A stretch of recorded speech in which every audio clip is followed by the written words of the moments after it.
पिछले वीडियो में मैंने आपको अमेरिकी राज्य कोलोराडो के बारे में एक नई जानकारी दी थी। आज का वीडियो भी काफ़ी इंटरेस्टिंग होने वाला है क्योंकि आज हम बात करेंगे अमेरिकी राज्य हवाई के बारे में, उसी के साथ हवाई 2 और जापानीज कैट आइसलैंड के बारे में। सबसे पहले बात करते हैं हवाई राज्य के बारे में। अमेरिका के संयुक्त राज्य में आने वाला यही एक ऐसा राज्य है जो बाकी राज्यों से जियोग्राफिकली कनेक्टेड नहीं है। नॉर्थ अमेरिका से दूर प्रशांत महासागर में हवाई आइसलैंड समूह है। इस समूह में 137 आइसलैंड है, लेकिन इनमें से कुछ ही आइसलैंड बड़े हैं। यहाँ के सारे आइसलैंड मिलकर एक राज्य बनता है। बड़े आइसलैंड के नाम मैंने यहाँ पे लिखे हैं और इसके अलावा बाकी जो कुछ भी एरिया है उसे आइसलैंड्स, रूप्स और शोल्स कहा जाता है। आज दुनिया में ग्लोबल वार्मिंग की वजह से समुद्र के पानी की लेवल तेजी से बढ़ रही है। अंटार्कटिका का बर्फ तेजी से पिघल रहा है। पानी की लेवल बढ़ने की वजह से समुद्र के किनारे बैठे हुए शहरों को इसका नतीजा भुगतना पड़ता है। लेकिन हवाई आइसलैंड के बारे में एक बात अजीब है, क्योंकि आइसलैंड हर साल बढ़ता जा रहा है। मतलब आइसलैंड के चारों ओर सिर्फ पानी है, फिर भी इसका साइज हर साल बढ़ता जा रहा है। ये कैसे संभव हो सकता है? अगर आप इस आइसलैंड पे जाओगे तो एक बात नोटिस कर सकते हो, यहाँ पे दो बड़े एक्टिव वॉल्केनोज है, किलाउ वॉल्केनो और मौना लोआ वॉल्केनो।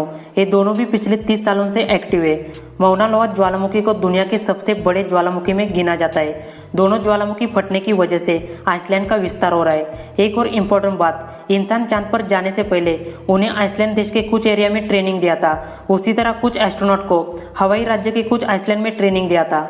जैसे कि गर्मी के मौसम में कई शहरों का तापमान काफी ज्यादा बढ़ जाता है, उसी तरह हवाई आइसलैंड का भी बढ़ जाता है। इस आइसलैंड पर सबसे ज्यादा तापमान और सबसे कम तापमान दोनों भी रिकॉर्ड है। हवाई आइसलैंड समूह में बिग नाम का एक आइसलैंड है जो कि पूरी तरह से पहाड़ी इलाका है। 27 अप्रैल 1921 को यहाँ का तापमान 100 डिग्री फ़ारेनहाइट बढ़ गया था और सबसे कम तापमान पहाड़ी इलाके से दूर मौना की एरिया में 17 मई 1979 को रिकॉर्ड किया था, सिर्फ 12 डिग्री फ़ारेनहाइट। दुनिया के हर देश के कुछ पंछी या जानवर विलुप्त हो जाते हैं, लेकिन आपको एक बात काफी अजीब लगेगी।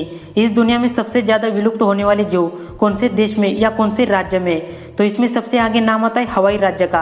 अमेरिका के बाकी राज्य की तुलना में सबसे ज्यादा विलुप्त होने वाली प्रजाति हवाई राज्य में है। आज की कंडीशन में 70% प्रजाति नामशेष हो गई और कुछ प्रजातियों को विलुप्त होने वाली लिस्ट में डाला है। हवाई momo, momo nobilis, Hawaiian rail, कामो बर्ड, ऐसे बहुत सारे पंछी विलुप्त हो गए। अगर मैं इनके नाम बताता रह गया तो वीडियो काफी लंबा हो जाएगा।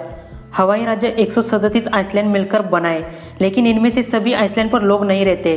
कुछ आइसलैंड बड़े होने के कारण वहाँ पे आबादी काफ़ी ज़्यादा है और कुछ आइसलैंड पर काफ़ी कम। मोला के आइसलैंड पर सिर्फ 7400 लोग रहते हैं और लुनाई आइसलैंड पर उससे भी कम लोग रहते हैं।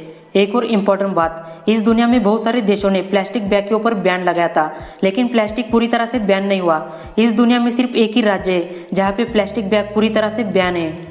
रीयूज, कंपोजेबल और रिसाइकल पेपर बैग का इस्तेमाल किया जाता है। हॉलीवुड की बहुत सारी मूवीज इस आइसलैंड पर फिल्माई गई, जैसे कि Jurassic park and Jurassic world, Godzilla, 51 days. इस आइसलैंड समूह के कौला रेंच एरिया में सबसे ज़्यादा शूटिंग किया था। अब बात करते हैं हवाई 2 आइसलैंड के बारे में। एक छोटा सा आइसलैंड जो सिर्फ 6 एकड़ का बना है और इस आइसलैंड को बिर्च आइसलैंड नाम से भी जाना जाता था। बाद में इसका नाम बदलकर हवाई 2 रखने का सोचा था, लेकिन ये प्रोसेस काफ़ी धीमी गति से चल रही थी। गूगल मैप ने इस एरिया को अपडेट करने के लिए काफ़ी समय लगाया। इतना ही नहीं, बल्कि आइसलैंड के स्थानीय लोग नाम बदलने के लिए तैयार नहीं थे, लेकिन कई सालों बाद इसे हवाई 2 नाम दिया। अब बात करते हैं जापान के कैट आइसलैंड के बारे में। जापानीज लोग जानवरों से काफ़ी प्यार करते हैं। यहाँ पे कैट आइसलैंड सिर्फ एक नहीं बल्कि 11 आइसलैंड है। इनमें से ओक्शिमा आइसलैंड सबसे बड़ा है, बाकी सब छोटे आइसलैंड है।